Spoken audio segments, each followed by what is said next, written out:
ఎన్నికల ముందు 11,000 పోస్టులు వేస్తే 25,000 పోస్టులతో మెగా డిఎస్సి వేస్తామన్నారు. మళ్లీ అదే 11,000 పోస్టులతో నోటిఫికేషన్ వేశారు. మెగా డిఎస్సి ఏమైంది? సీఎం నిరుద్యోగుల మీద నిందలు వేసి బాధ్యత లేకుండా మాట్లాడుతున్నారు మాజీ మంత్రి సబితా ఇంద్రారెడ్డి.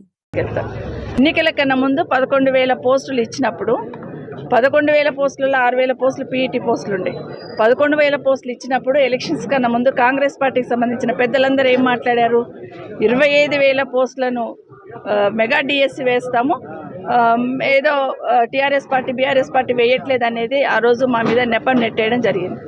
ఇప్పుడు కూడా నేను ఈ ప్రభుత్వాన్ని కోరుతా ఉన్నాను, మీరు ఇచ్చిన హామీనే 25,000 పోస్టులు ఉన్నాయి ఖాళీ అని చెప్పారు కదా, మరి ఎందుకు 11,000 పోస్టులు వేస్తున్నారు? మరి ఆ 25,000 పోస్టులు ఎందుకు వేయట్లేదు అనేది తప్పకుండా ఈ ప్రభుత్వం సమాధానం చెప్పాలి. రెండవది, టెట్ ఎగ్జామ్ రాసినాక అట్లీస్ట్ ఒక 45 డేస్ ఉండాలనేది అభ్యర్థులు కోరుతా ఉన్నారు. కనీసం మేము ప్రిపేర్ కావడానికి మాకు 45 డేస్ ఇవ్వండి, కొంచెం పోస్ట్ పోన్ చేయండి అని అడుగుతాం. కూడా మానవతం లేకుండా ప్రవర్తించడమే కాకుండా మరి వాళ్ళ మీద, నిరుద్యోగుల మీద కూడా నింద వేసే ప్రయత్నం. అంటే ఎగ్జామ్స్ రాయని వాళ్ళు మాత్రమే ధర్నాలు చేస్తారని మాట్లాడడం ముఖ్యమంత్రి గారు బాధ్యత రహితంగా మాట్లాడుతూ ఉన్నారు. ఎందుకంటే వాళ్ళ ఆవేదనను అర్థం చేసుకోవాలి, వాళ్ళు ఎందుకు అడుగుతున్నారు అనేది కూడా అర్థం చేసుకొని ప్రభుత్వం అంటే తల్లి తండ్రి పాత్ర పోషించాలి. ఏముంది, ఎందుకు అడుగుతున్నారు అనేది ఆలోచించకుండా ముఖ్యమంత్రి గారు వాళ్ళ మీద కూడా నింద వేసే ప్రయత్నం చేస్తూ ఉన్నారు. ఇంకోటి, గ్రూప్ అని ఏమన్నారు? ఎన్నికల కన్నా ముందు 1:100 చేయమన్నారు.